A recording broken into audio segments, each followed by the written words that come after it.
starting real fast because this presentation was already pretty long because I basically have to talk in 30 minutes about the project that took us 3 years to make, and that's never easy. Who's there? I'm Giuseppe Enrico Franchi. I like to be called a game designer.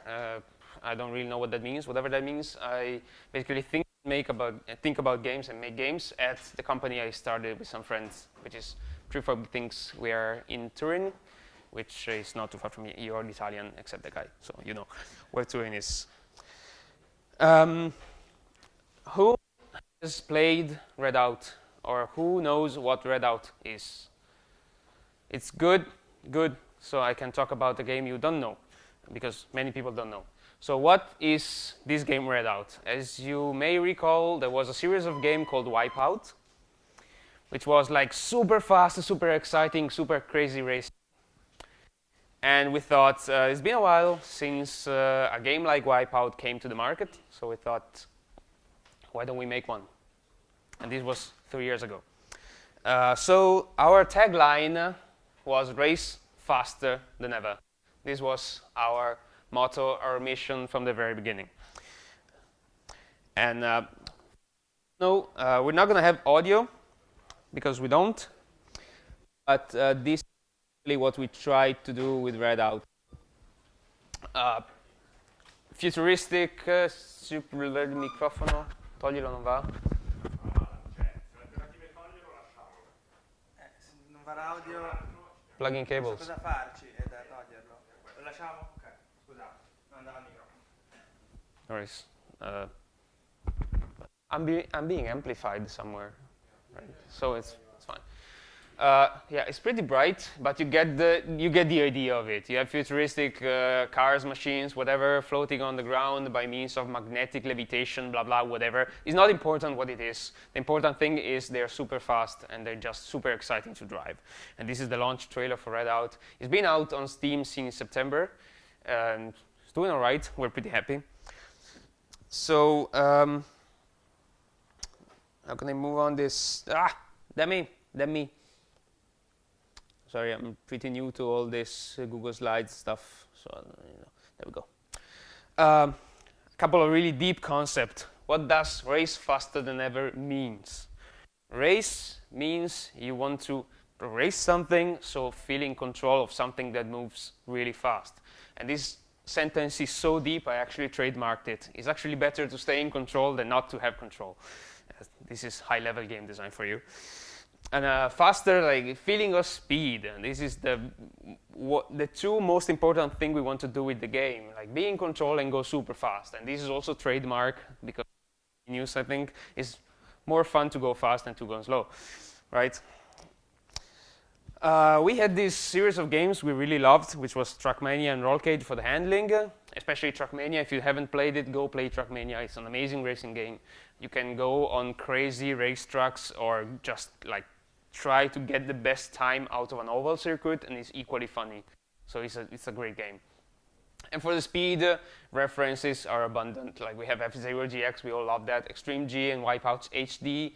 Other Wipeouts, I would say, are a little slower, but in terms of speed, we compared pretty well with this. This was our goal, to reach and then surpass these guys. So how did it start? We had a Unity prototype at the Torino Comics 2014. There was this conference where we just went there, kind of like this one, and said, let's open Unity and prototype this thing. We want a super fast racing game, and this was the result. It's but ugly, but it kind of worked. We had a Unity terrain and basically just a levitating car who would calculate the distance between him and the terrain and just like try to keep at the same distance all the time and then apply forces. And that principle stuck with us. The way the ship moves in Redout is all by physics forces. So you want to go forward, you press forward, we apply forward vector force into the center of mass. It's as simple as that. Acceleration curve, which means basically how much force is applied over time, and that means the difference in acceleration between ships, but that's not really important. Steering is also done the same way. You basically just apply a rotating impulse on the ship around this axis, and then the acceleration is going to do the rest. Basically, you just turn the ship who's accelerating, then the rocket propulsion is going to turn it around. We don't have grip because it's a racing game with floating cars, of course, which means this is crazy slippery. If you just do like this, you end up with this prototype, and you have just basically the ship skidding and flying everywhere because you don't have a grip with the terrain. So what we did to try to simulate this is when you turn, we apply a force perpendicular to the ship, kind of to simulate, whether the grip, the tires and the asphalt, they kind of keep your car towards the turn. They apply resistance. So we actually apply a force towards the turn apex to keep your ship in the track. That kind of works, but I'll go in more detail about it later on. And this was in July 14, basically 3 months after the Torino Comics event. We ported this thing in Unreal. This is actually Redout. This is how Redout looked like in 2014. We had to put a box there to say, hey, this is really old, go and watch the new stuff because it's really ugly. Actually, it's not really ugly, I think it's just very simple. But you kind of get the idea of it. Just forces, the ship floats according to calculation. They just raycast toward the ground and try to find a piece of track and say, okay, am I too low, am I too high, apply a force. So in this case, the floater was also done by physical forces. And it was really hard to control. Unity prototype, the non-Unreal Engine. We have a modular track design in here. So basically, every piece of track was a module. I am the game designer, so I was the one who actually built the tracks, which means I did a giant Lego. I put a straight section, and then a turn section, and then another turn section, and then another straight. So I was pretty limited, I would say, in terms of flexibility. And that's why we came up with another tool for track design, which I will explain in a few. All floating and driving was done in Blueprint. For those who don't know, Blueprint is a way of coding in Unreal Engine. Pretty basic, but works really well, especially for ignorant programmers like me and game designers. You basically have pieces of logic codes. You just connect them. And so it's a visual programming tool. And then it's pretty neat. You debug the flow of the execution. It's going to show you where the code is going. You can fork it. You can have variables. You can read from the code. It's fine, but it's not that optimized. So yikes.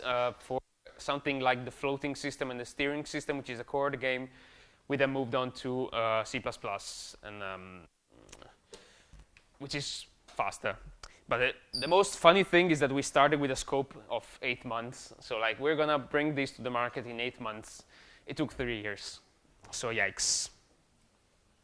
So this is how Redout looked in 2014, just to give another idea of the evolution. 2015, here we implemented a tool for drawing the tracks, which became weirder and more wacky, and to basically place props onto the track. I'm going to also talk about this later.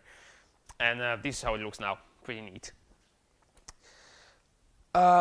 Vehicle handling. I would like to talk about this because I'm the game designer, and this was my pain for the entire time. Basically, how the car behaves on the track, which is the core of the game, right? If you have a racing game and your car doesn't behave well, move on to something else, because that's what your playing is going to do. The extreme number one we had was the spinner. A car is too nervous, is too twitchy, is too responsive to steering. Basically, we saw that if you don't apply a lot of turning momentum, the car is not going to be too responsive because of this fact, because of you turn and then you rely on the forward propulsion in order to take the turn and change direction. But that's not super efficient. But on the other hand, if you increase the grip force too much, so if I say I turn my car and then I apply a force towards the turn apex, what happens is that whenever I turn, my car just goes like this and stops, goes down. That's not funny.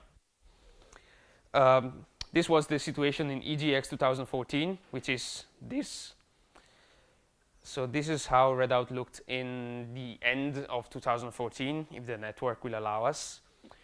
The incredible thing, at least incredible in our opinion, is that this piece of a game actually, whoa.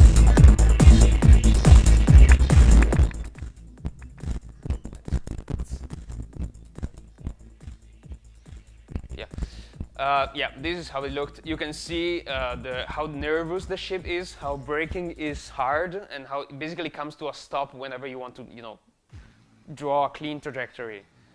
Because of this, because steering was too responsive, was too twitchy, and the floating here already had some trouble. But yeah, you get the idea of the speed behind it. This was actually really slowed down for us because we wanted to go to EGX and people would play it and it would feel already pretty extreme.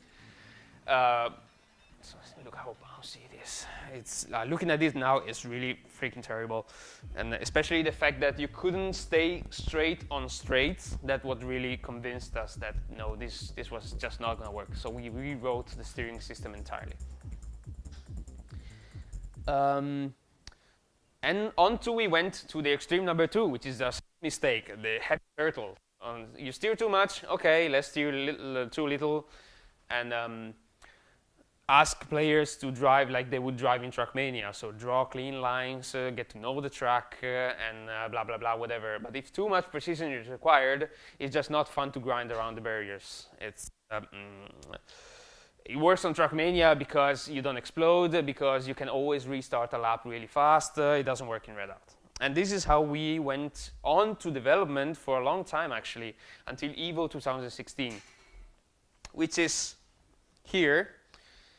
For those who don't know, EVO is an event for fighting professional games. So we had a ton of people competing in Street Fighter or Mortal Kombat or whatever. So these guys are good players. So they know what they're doing. They're usually pretty hardcore.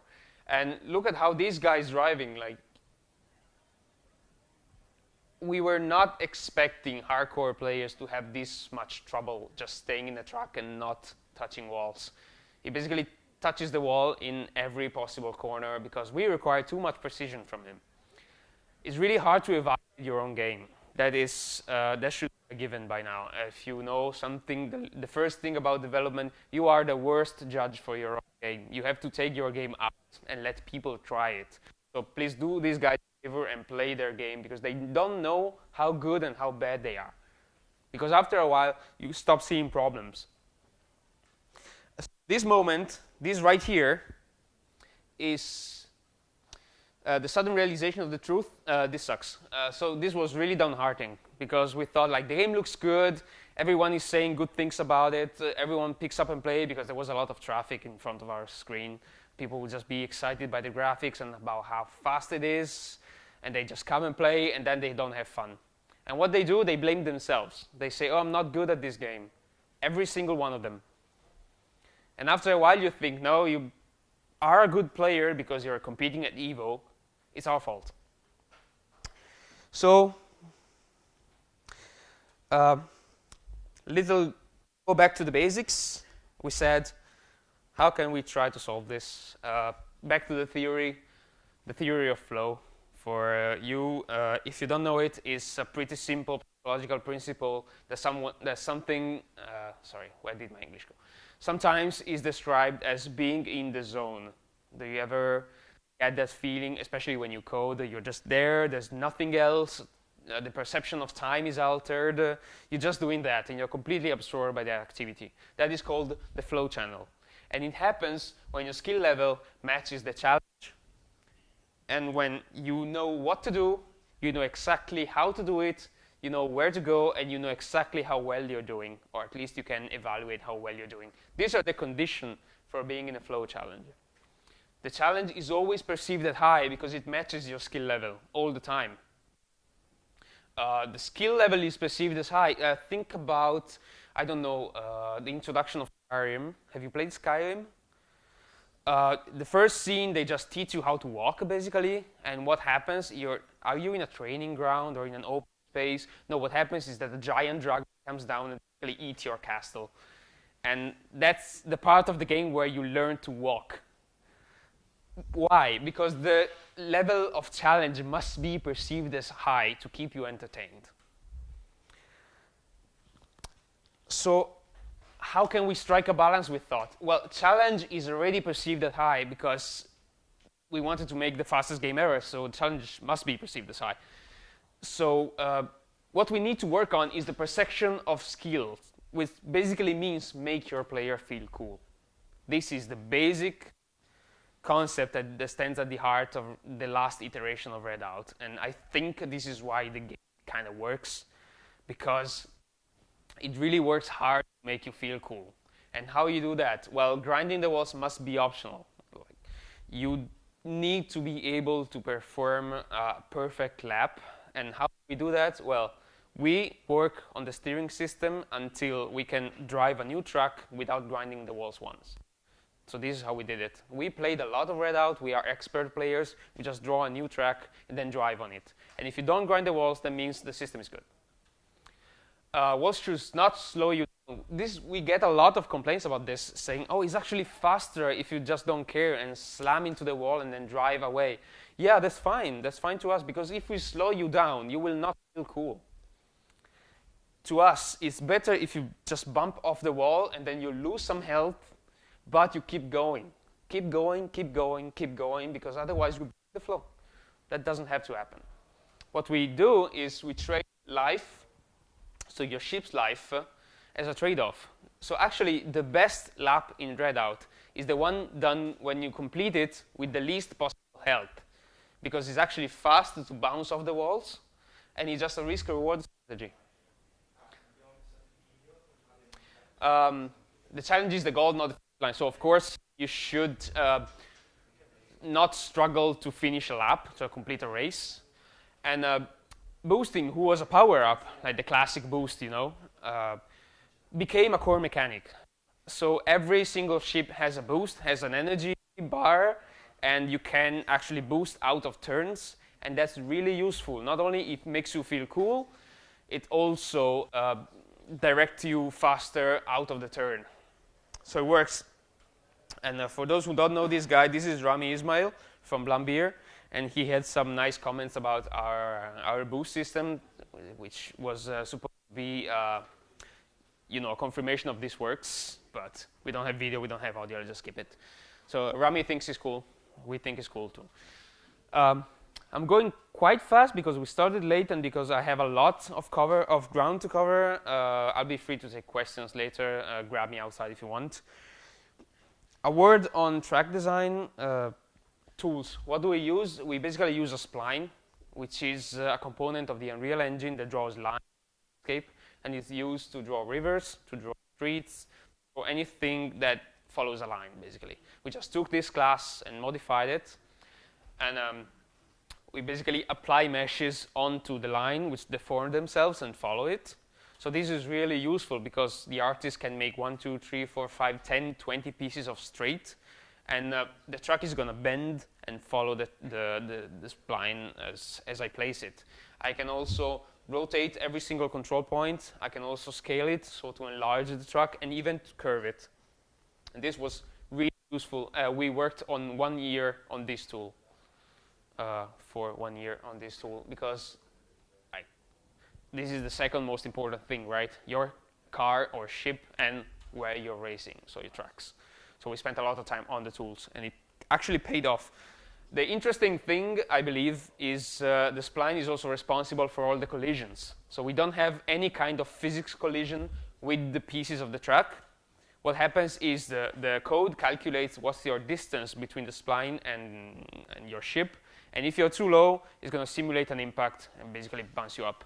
And the same thing with the walls. We know how wide is the spline in every point. The wall is not physical. We just know where you are, and if you are like outside, we're just going to bump you in. And that's how we simulate collisions. It works better because the speed is so fast that we can't really rely on the physics system. It's going to do weird things, and it's just going to crash and burn, and it's not funny. Whatever is not funny doesn't work, so you have to simulate it.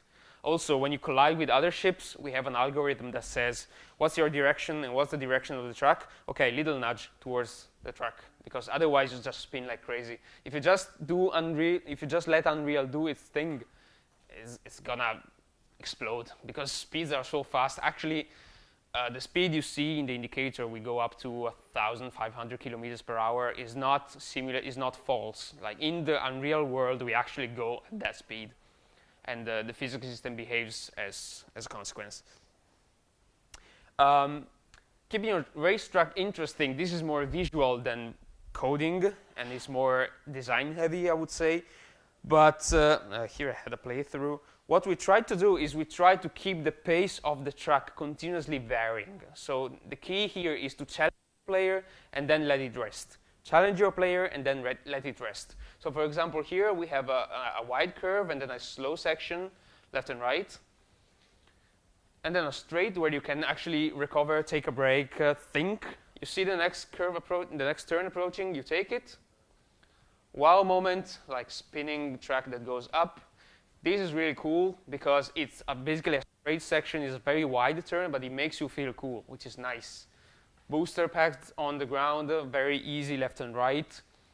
Blind turn, goes down in the canyon, very easy left and right, and then right turn. Booster pad, up we go. Big air jump above the pyramids. This is the wow moment of the track, and then down to the finish line. So alternate.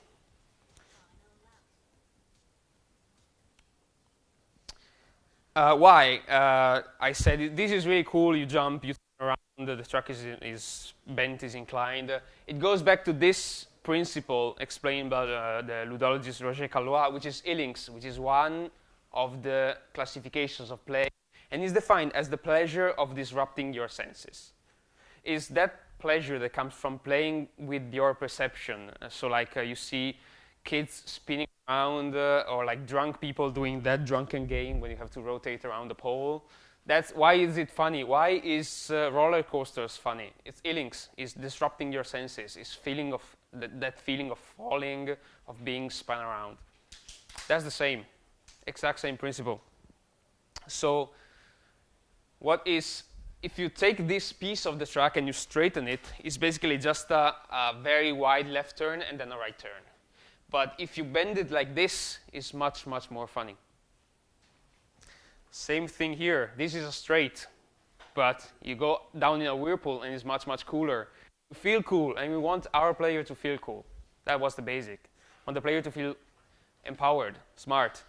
I'm driving here. How cool is that? How good am I? You're not good. It's a straight section, but you don't know it. Yeah, another crazy, stupid knot. And jumps. Jumps are extremely good for Illings. They're just basically straights without the track. So you're flying, but you're doing nothing, really. It's not that hard to land on the track for most cases. In some cases, it is. But in most cases, I'm just trying to make you feel cool without really challenging you. This is one of my best, like you just jump here, loop the loop, and then jump down. Keeping on racetrack memorable without killing your 3D artist. How does that work? You have to give your player landmarks so he can remember your track well, which means it's gonna be easier for him to master it. Because if I remember this turn and then that turn, that's what Formula 1 and race pilot drivers, whatever, that's what they do. They learn the track so they can run as fast as they can.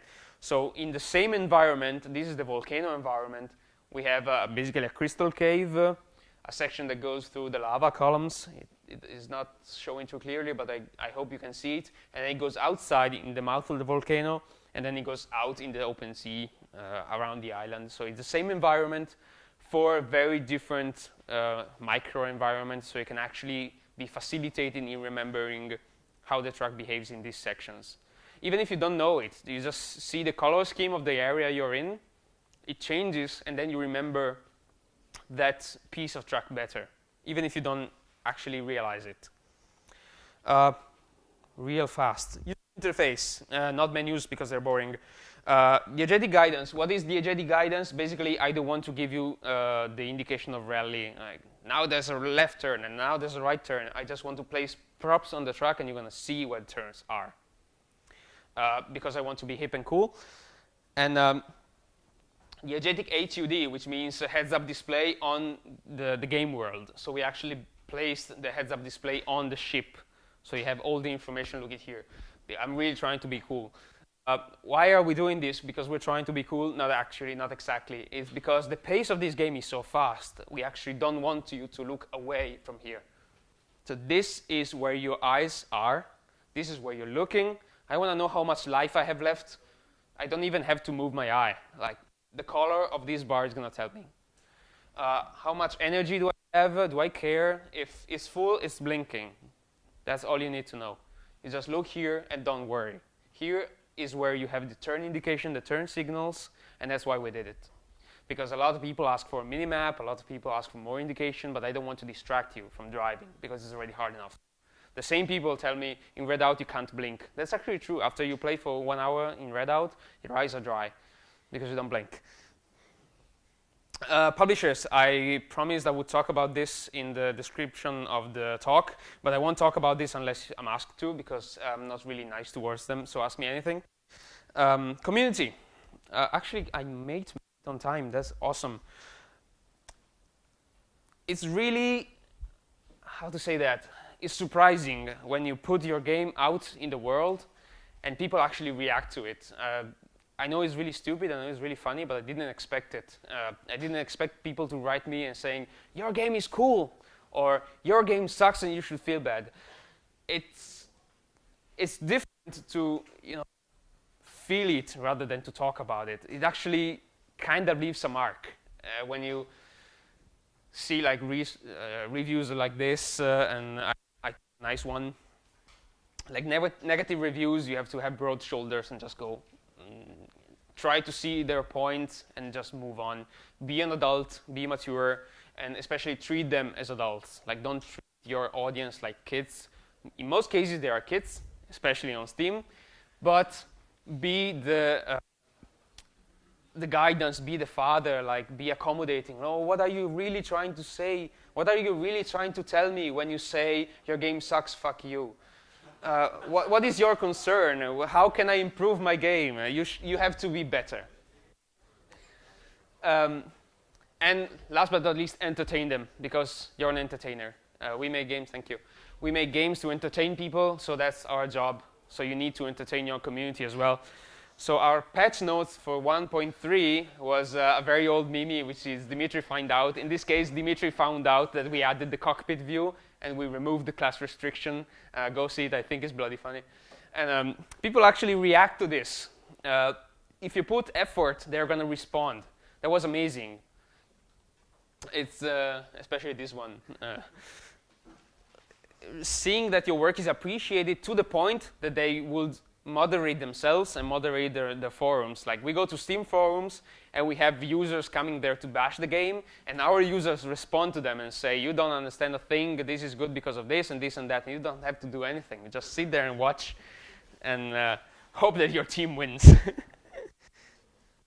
Press, I also promised to talk about this, but I have 0 time, so I just talk about the snowball effect. We were really incredibly lucky, I believe, because once one big YouTuber talks about your game, others will. Once one big portal or magazine talks about you, others will, because you become news. So the key is not to reach out to everyone, but to reach out to some specific outlets. So that's what we did. We tried really hard to contact, for example, Red Bull or Team BVV, if you know them. They're specific about racing. And then we had this huge, incredible amount of where Total Biscuit talked about us in a very, very nice way. And you could see like a spike in the wish list numbers. That was amazing. And a number of other YouTubers, like 2 million, 3 million subscriber YouTubers talking about your game. That's really something. For the first week, I think I slept like 3 hours a night because I was awake, like checking the forums and trying to see every single gameplay video and every single YouTuber. It was really stressing, actually, but in a good way. So, yeah, we have 3 minutes left for, I think, questions, really quick questions. Grazie. Yes? Posso farti in italiano? Fammela in italiano. Rispondevo in inglese. Ho visto che il limite massimo di macchine di serie 12, Mm-hmm. ma c'è un motivo? O si può, magari tecnicamente si poteva spingere un po' di più, questo è il zero spin. So he's asking, why do you only have 12 cars? And the reason is, you could do some more. It was more effort for the artists, for the animators, because cars are animated. They have a rig, and they move. Whenever you accelerate, you brake, you use power-ups, they change shape, or they move some parts, basically. So it's just more work. If you give us money, we're going to give you more cars. It's simple as that. No, I wouldn't say there's a technical limit. But you mean 12 cars contemporarily on the track, like 12 players in a single race? Is that what you? Oh, yeah. Yes, that's hardware and AI, I would say. One thing we really wanted Redout to be was fluid. So we worked to optimize this game, and if you, how to say that, we have to control your experience, because if we allow you to have 30 AIs and say, oh, it's fine if it's gonna stutter on low-end machines, high-level players are gonna have their jam and it's gonna be funny, but other players will not realize there's a problem there, and they will have a bad perception of the game because it stutters. So you basically have to shield yourself from your own ignorance, I would say.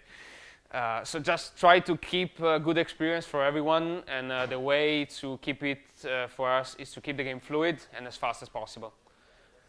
Un'altra domanda? Faccio io. Fai tu. Ma ti sei ispirato al gioco degli sgusci di Star Wars? Assolutamente sì. Perché? Perché è uscito nel 93. Sì, però io per quanto riguarda il design della Sula mi sono ispirato a pod racing. It's interesting because we couldn't find a way to have different graphics for the different teams. All the cars ended up looking the same. All the cars were kind of bland, kind of boring. So we said every single person in the studio, at least these 6 persons in the studios, are gonna be the owners of one team. So you basically just go to the artist and tell them how do you want it. So we had the muscle car, the pod racer, the European kind of spaceship, and I was the one in charge of the pod racing.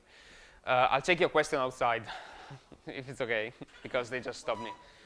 Okay, thank you very much for your time.